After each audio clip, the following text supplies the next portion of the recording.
بسم الله الرحمن الرحيم.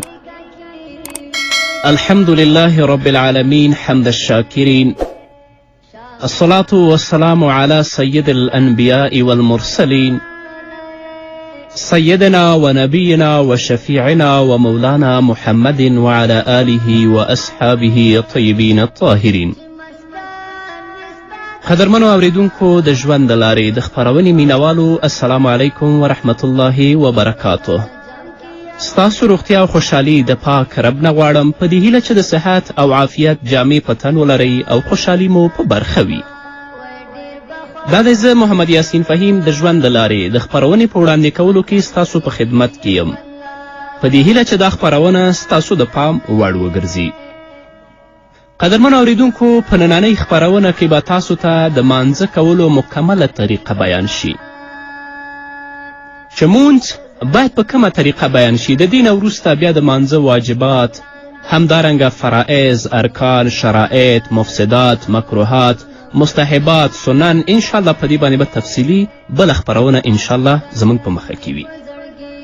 چې کله زموږ یو مسلمان ورور یا زموږ مسلمانه خور قصد کوي چې د الله حضور ته ودرېږي او مونځ وکړي، نو لومړی باید جامې او ځان پاک کړي، زړه د دنیا د کارونو نه بېغمه کړي، ځکه که د دنیا په معاملاتو کې انسان راګیر وي نو توجه به د دنیا کاروبار ته وي او مونځ به د زړه په مینه ادا نشي. او ته چې مونځ کوې د خپل رب ته درېږې، باید چې مونځ د زړه په مینه وکړې او خپل راز او نیاز الله سره شریک کړې. د هغې نه به وروسته نیغ ودرېږي چې د هر وخت مونځ کوي د هغه وخت نیت دې وکړي. نیت یې که په ژبه باندې وي او که نیت په زړه باندې وي، خو نیت کول ضروري دي. ځینې زموږ ورونه دي چې کله جمع ته راځي نو په نیت تړلو باندې د دې ونه رکات تېرېږي. نه، په زړه کې وګرځوه چې دا 4 رکاته مونځ یا د مازدیګر یا د ماسپښین یا د ماښام زه ادا کوم. نو نیت که په ژبه وي او که په زړه وي، مانځه ته چې ودرېږي نو باید ډیر په اخلاص او په صداقت سره او ډیر په عاجزي سره خپل الله ته ودرېږي. چې کله یې لاسونه د غوږونو نه راښکته کړه نو ښي لاس دې په چپ لاس باندې کیږي او دا دعا دې ووایي: سبحانک اللهم وبحمدک وتبارک اسمک وتعالی جدک ولا اله غیرک. پاکی د تا لره یا الله، سره د ستاینې ستا، مبارک دی نوم ستا او لوړ دی شان ستا، او نشته وړ د عبادت پرته له تا نه بل څوک وړ د عبادت نشته دی. نو کله چې سبحانک اللهم ولستله، له دې نه پس که ځان ته لمونځ کوي او که امام وي نو اعوذ بالله من الشیطان الرجیم دی ووایي، او د اعوذ بالله من الشیطان الرجیم نه وروسته بسم الله الرحمن الرحیم دی ووایي، او بیا د سورې فاتحه یعنی الحمدلله ولولي. خو زموږ هغه ورونه چې امام پسې اقتدا کړې وي، مقتدي وي، نو دوی باندې بیا د اعوذ بالله من الشیطان الرجیم او د بسم الله الرحمن الرحیم لوستل نشته دی. صرف سبحانک اللهم دی هغوی ولولي او په دې د اکتفا وکړي. که امام وي او که ځان ته لمونځ کوونکي نو هغوی د اعوذ بالله من الشیطان الرجیم او بسم الله الرحمن الرحیم ضرور ووایي. نو چې کله بسم الله الرحمن الرحیم ولسته، د هغه نه د وروسته سورې فاتحه ولولي. سورې فاتحه دا ده: الحمد لله رب العالمین الرحمن الرحیم مالک یوم الدین ایاک نعبد و ایاک نستعین اهدنا الصراط المستقیم صراط الذین انعمت علیهم غیر المغضوب علیهم ولا الضالین. ټول ستاینې یوازې الله لره دي چې هغه زموږ پروردګار او زموږ پالونکی دی او همدارنګه د ټولو عالمیانو پالونکی دی، زیات مهربان او رحم والا دی، او هغه الله چې هغه سختن او مالک د قیامت د ورځې دی. یوازې تا لره عبادت کوو او یوازې له تا څخه مدد غواړو. موږ ته سمه لاره وښایه، لاره د هغه کسانو چې تا پر هغوی احسان کړی دی، نه لار د هغو کسانو چې تا په هغوی قهر کړی دی، او نه لار د هغه کسانو چې هغوی لار ورکې دي او لاره یې ورکه کړې ده. نو چې کله سورې فاتحه ولوستله، د سورې فاتحې د ختمېدو په وخت کې باید آمین ویل شي. آمین دی ووایي. د دې نه وروسته د قرآن کریم څه برخه چې د 3 لنډو آیتونو یا یو اوږد آیت په اندازه وي هغه دی ولولي. له هغې وروسته د الله اکبر ووایي او رکوع ته دې ښکته شي. چې کله صورت یا 3 آیتونه همدارنګه یو اوږد آیت ولستو، نو الله اکبر دی ووایي رکوع ته دې راښکته شي او په رکوع کې دې 3 ځلې سبحان ربی العظیم ووایي. په رکوع کې باید 3 ځلې سبحان ربی العظیم ووایي، خو په رکوع او سجده کې د 3 ځلو نه زیات سبحان ربی الاعلی او سبحان ربی العظیم ویل جایز دي، مګر باید هغه طاق ولولي، یا به 3 ځلې وایي یا به 5 ځلې وایي او یا 7 ځلې یا 9 یا 11 ځلې. د رکوع په وخت کې باید ملا او سر ټول د تختې په شان سره یو برابر وي. بیا دې د رکوع نه د پورته کېدو په وخت کې قومه وکړي، الله اکبر دې ووایي، د رکوع نه دې پورته شي او په قومه کې دې دا کلمات ووایي: سمع الله لمن حمده ربنا لك الحمد. الله تعالی د هغه چا خبره اوري چې د هغه ستاینه کوي. ای زموږ ربه، ستاینې یوازې تا لره دي. او کولی شي چې د دې نه وروسته دا کلمه ووایي: حمدا کثیرا طیبا مبارکا فیه. نو نیغ دې ودرېږي. اوس په دې باندې پوه شو چې قومه څه ته وایي. قومه د رکوع نه پس دومره ودرېدل چې دغه الفاظ پکې په سمه توګه وویل شي چې سمع الله لمن حمده ربنا لك الحمد. خو له بده مرغه نن ورځ موږ وینو چې زموږ خویندې یا زموږ ورونه د هغو د مانځه طریقه بالکل خلاف د طریقې د محمد رسول الله صلی الله علیه وسلم دی. اکثر خو د رکوع نه سر نه اوچتوي، ډایرکټ سجدې ته ځي، او که د رکوع نه سر اوچتوي هغه هم ډېر زیات محدود. دا خو لا پرېږده چې ډېره په سمه طریقه باندې په هغه کې دا ولستل شي چې سمع الله لمن حمده ربنا لك الحمد. او د اکثرو فقهاو په نزد باندې تعدیل د ارکانو واجب دی، چې تعدیل د ارکانو ونه شو واجب دی، په قصد پرېښوده اصلا مونځ نه دی شوی. بیا دې الله اکبر وایي او سجدې ته دې ښکته شي. سجدې ته د ښکته کېدو په وخت کې په ځمکه باندې دې لومړی خپل زنګنونه ولګوي، بیا به خپل لاسونه ولګوي، ورپسې به تندی ولګوي او د هغه نه وروسته پوزه. کله چې سجدې ته ښکته شي نو 3 ځلې دې سبحان ربی الاعلی ووایي، او کولی شي چې د دې نه زیات 5 ځله 7 ځله 9 ځله 11 ځلې هم ووایي، خو امام به په 3 ځلو باندې اکتفا کوي. چې کله اوله سجده کې 3 ځلې سبحان ربی الاعلی ولستل نو بیا دې الله اکبر ووایي، کیدیني د 2 سجدو په منځ کې د جلسه وکړي. جلسه د 2 سجدو تر منځ په دومره اندازه کېناستل چې اندامونه یې په ځای شي او دغه دعا پکې 3 ځله تکرار شي چې رب اغفر لی. چې کله اوله سجده وکړي الله اکبر دې ووایي، په دومره اندازه دې کینی چې ټول اعضا د هغه او ټول اندامونه یې په ځای شي او دومره ځای چې پکې رب اغفر لی 3 وارې ولستل شي. موږ نن د سجدې نه صرف دومره سر د ځمکې نه راپورته کړو او بیرته دویمې سجدې ته ورځو. دا مونځ اصلا نه کیږي. اکثرې زموږ خویندې او همدارنګه زموږ ورونه په دې مرض باندې مبتلا دي. الله دې پرې رحم وکړي. د سجدې نه سر راپورته کړي، غیر د دې چې هغه په ځمکه باندې صحیح کینی او 3 ځلې رب اغفر لی ووایي، صرف سر راپورته کړي او بیرته سجدې ته لاړ شي. ټول فقها په دې باندې متفق دي که هغه بیرته سر ځمکې ته نږدې و نو د دې سجده نه ده شوې، اصلا د دې مونځ نه دی شوی. نو چې جلسه یې وکړه بیا به 2مې سجدې ته ښکته شي. په 2مه سجده کې بیا 3 ځلې سبحان ربی الاعلی وایي او بیا دې الله اکبر وایي او بل رکعت ته به راپورته شي. نو یو رکعت ختم شو. د 2م رکعت په شروع کې به اول بسم الله الرحمن الرحیم ووایي. چې بسم الله الرحمن الرحیم یې ولسته، د دې نه به وروسته بیا سورې فاتحه الحمدلله ولولي. د سورې فاتحې له لوستلو وروسته به یو سورت یا د قرآن کریم څه برخه ولولي، بیا دې الله اکبر وایي او رکوع ته دې ښکته شي. په رکوع کې به بیا 3 ځلې سبحان ربی العظیم وایي او بیا به پورته شي، قومه دې وکړي. امام به سمع الله لمن حمده او مقتدی به ربنا لك الحمد وایي. هغه څوک چې امام دی هغه به صرف سمع الله لمن حمده وایي، او څوک چې مقتدی دی هغه به سمع الله لمن حمده نه وایي، بلکې امام چې کله سمع الله لمن حمده ویلي دا به ربنا لك الحمد وایي. او که ځان ته یې مونځ کوو نو هغه به دواړه لولي، هم به سمع الله لمن حمده وایي او هم به ربنا لك الحمد حمدا کثیرا طیبا مبارکا فیه دا به هم لولي. چې کله په 2م رکعت کې د رکوع نه پورته شه قومه یې وکړه، بیا به الله اکبر وایي او سجدې ته به ښکته شي. لومړی به یوه سجده وکړي او په اوله سجده کې به کم نه کم 3 ځلې سبحان ربی الاعلی ووایي، بیا به الله اکبر وایي او 2مې سجدې نه به مخکې کینی، یعنی جلسه به وکړي، 3 ځلې به دا دعا ولولي چې رب اغفر لی، بیا به الله اکبر وایي 2مې سجدې ته دې لاړ شي. د دویمې سجدې نه به وروسته قاعده شروع کړي چې هغه اوله قاعده ده که دا مونځ د دې 4 رکاتي وي او آخره قاعده ده که دا مونځ د دې 2 رکاتي وي.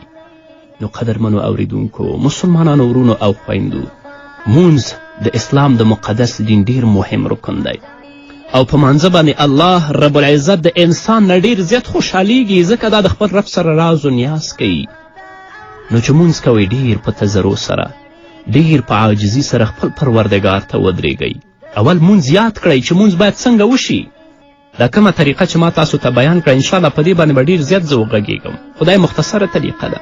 الله ته ودرېږئ او د خپل راز و نیاز الله سره شریک کړئ. ډیر په عاجزي سره پروردګار ته ودرېږئ.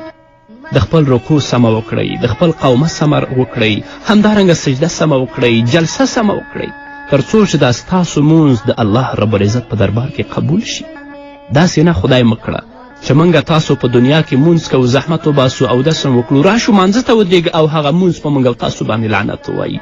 داسې نه، بلکې داسې مونځ چې په هغه مونځ باندې خپل پروردګار د خپل ځان نه راضي کړئ. په دین کې شرم نشته، بلکې شرم په دې کې ده چې ته ناپوهی او د چا نه پوښتنه نه کوې. چې نه پوهېږې لاړ شې او چاته کښېنه، مونځ د هغه نه په سمه طریقه باندې یاد کړه تر څو د آخرت په ورځ د الله رب العزت په دربار کې روسیا او شرمنده نه وي. نو قدرمن اورېدونکو، را به شو دمې ته، دمې نه وروسته بیا هم زموږ خپرونه دوام لري.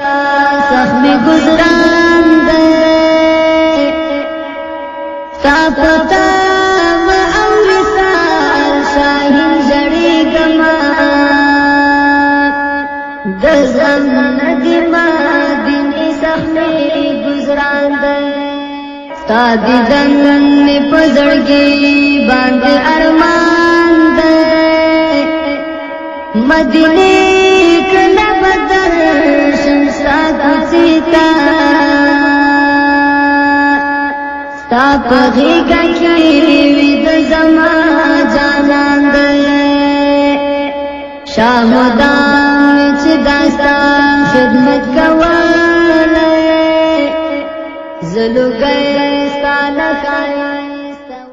قدرمنو اوریدونکو، بیا هم زموږ سلامونه او نیکې هیلې ومنئ. نو چې کله په دویم رکعت کې کېناست نو لومړی به هغه تشهد ولولي. تشهد یعنی التحیاتو. التحیات لله والصلوات والطیبات. السلام علیک ایها النبی ورحمة الله وبرکاته. السلام علینا وعلى عباد الله الصالحین. أشهد أن لا إله إلا الله وأشهد أن محمدا عبده ورسوله. ده تشهد.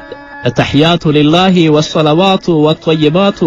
السلام عليك أيها النبي ورحمة الله وبركاته.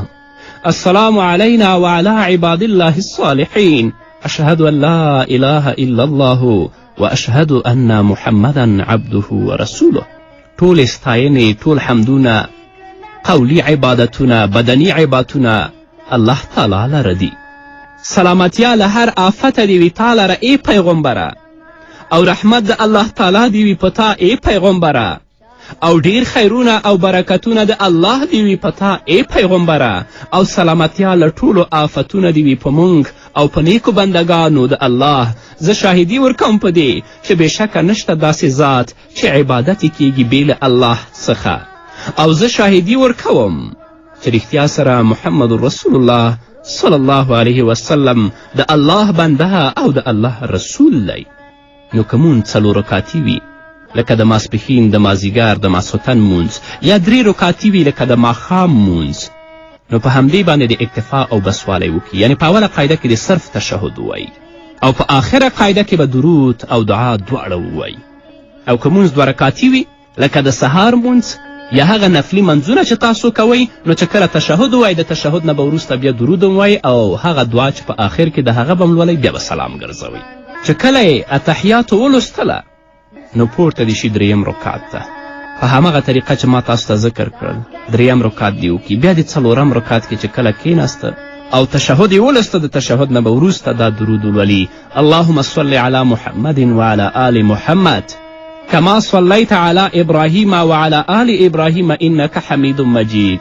یا الله رحمت ولیږي په محمد صلی الله علیه وسلم باندې او د هغه په اولاده لکه تا چې رحمت لیږلی و په ابراهیم علیه السلام او د هغه په اولاده بېشکه ته لوی ستایل شوی ذات یې. له دې وروسته به دا دعا او دا درود ولولي: اللهم بارک علی محمد وعلى آل محمد كما باركت على إبراهيم وعلى آل إبراهيم إنك حميد مجيد. یا الله برکت ولیږي په محمد صلی الله علیه وسلم باندې او د هغه په اولاده لکه تا چې برکت لیږلی و په ابراهیم علیه السلام او د هغه په اولاد بېشکه ته لوی ستایل شوی ذات یې. او په آخر کې به دا دعا ولولي: اللهم ربنا آتنا في الدنيا حسنه وفي الآخرة حسنه وقنا عذاب النار. هی زمونږ ربه مونږ ته په دنیا کې ښه ژوند راکړي او په آخرت کې ښه ژوند راکړي او د دوزخ له اور څخه مونږه وساتي. بیا د اول ښي طرف ته مخ وګرځئ او السلام علیکم ورحمت الله دې ووایي. ورپسې د چپ طرف ته مخ وګرځئ او السلام علیکم ورحمت الله دې ووایي او خپل لمونځ به ختم کړي. او د مانځه د ادا کولو نه به وروسته دا دعا ولولي: اللهم انت السلام ومنک السلام تبارکت یا ذا الجلال والاکرام. ای الله ته دې زمانې له هر قسم عیبونو، آفتونو او بحرانونو او حادثو نه په امن یې او د ټول جهان امن او ساتنه له حادثو او زمانې د آفتونو او بحرانونو نه له تا څخه ده، یعنې ته نجات ورکوي. ستا شان تر هغه ډیر لوړ او لوی دی کوم چې ظالمان او کافران فکر کوي. ای د لوی احسان خاونده. نورې دعاګانې هم د محمد رسول الله صلی الله علیه وسلم څخه نقل شوي دي. یو څو یادونو ته قدرمنو اوریدونکو متوجه اوسئ. څو ټکو ته سجدې نه د پورته کېدو په وخت کې به اول لاس بیا سر بیا ورپسې زنګنونه پورته کړئ. د دوهم رکعت د شروع کېدو نه مخکې که امام وي او که یوازې لمونځ کوونکی باید بسم الله الرحمن الرحیم ووایي، یعنې د سورې فاتحې نه به مخکې بسم الله الرحمن الرحیم وایي. که چیرې لمونځ څلور رکعتي وي نو د لومړي دوه رکعتونو وروسته دې یوازې اتحیاتو ووایي، یعنې په اوله قاعده کې د یوازې اتحیات ووایي. او که مونځ دوه رکعتي وي نو په آخرۍ قاعده کې اتحیاتو، درود شریف او دعا ویل سنت دي. همدا قسم به ټول مونځ ادا کړي. او که چیرې مونځ وتر مونځ وي لکه په ماسخوتن کې چې کوو نو د آخري رکعت د ختمېدو نه وروسته او د رکوع د ادا کولو نه مخکې چې کله سورې فاتحه ولولي، د سورې فاتحې نه وروسته یو سورت ولولي، بیا به لاسونه غوږو ته پورته کړي او دعای قنوت به ولولي. دعای قنوت دا ده: اللهم انا نستعینک ونستغفرك ونؤمن بك ونتوکل علیک ونثني عليك الخير نشكرك ولا نكفرك ونخلع ونترك من يفجرك. اللهم إياك نعبد ولك نصلي ونسجد وإليك نسعى ونحفظ ونرجو رحمتك ونخشى عذابك إن عذابك بالكفار ملحق.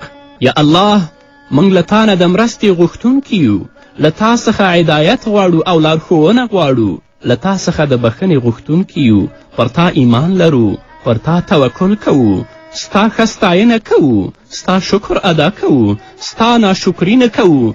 څوک چې ستا ناشکري او نافرمانی وکړي هغه موږ پرېږدو، هغو سره هیڅ اړیکې نه ساتو. یا الله موږ ستا عبادت کوو او تا ته لمونځ کوو، تا ته سجده کوو، ستا په لور زغلو، ستا د حکم په ځای کولو لپاره تیار یو، ستا د رحمت لیوال یو او ستا له عذاب څخه په ویره کې یو. بېشکه ستا عذاب کافرانو ته ورسېدونکی دی، خامخا به هغوی ته رسیږي. دا ټولې وعدې چې کله وتر وکړو الله سره وکړو، خو چې کله ورځ شي بیا ټول د الله رب العزت د اوامرو نه په سرغړونه کې ګرفتار یو. دا ټوله وعده ده: اللهم انا نستعینک ونستغفرک ونؤمن بك ونتوکل علیک. ټول وعده د الله سره، خو د ورځني په ژوند کې ټول بیا د رب العزت د اوامرو نه سرکشي کوو او خپل وعده کې الله سره خلاف کوو. که چیرې څوک په مانځه کې دعای قنوت هیر کړي نو په هغه باندې سجدې سهوه لازمه ده چې په دې باندې به غږیږو انشاءالله. او که چاته دعای قنوت نه وي زده نو هغه د اللهم ربنا آتنا فی الدنیا حسنه وفي الآخرة حسنة وقنا عذاب النار. دا دعا دی ولولي. او یا دا دعا وی: اللهم اهدني فيمن هديت وعافني فيمن عافيت وتولني فيمن توليت وبارك لي فيما أعطيت وقني شر ما قضيت فإنك تقضي ولا يقضى عليك وإنه لا يذل من واليت ولا يعز من عاديت تباركت ربنا وتعاليت. او د سړي او د ښځې په مانځه کې تقریبا 10 فرقونه دي چې انشاءالله په نورو خپرونو کې به هغه تاسو ته تفصیلي بیان شي. نو په دې هیله چې په ډیر غور سره دا خپرونه اوریدلي او مونځ هم په صحیح توګه ادا شي او یاد یې کړئ. نو دا وه زموږ نننۍ خپرونه چې ستاسو درانه حضور ته وړاندې کړه. تر بلې خپرونې پورې تاسو ټول په پاک رب سپارم. پاتې ژوند او پاتې ورځ م نیکمرغه. الله مو مل شه.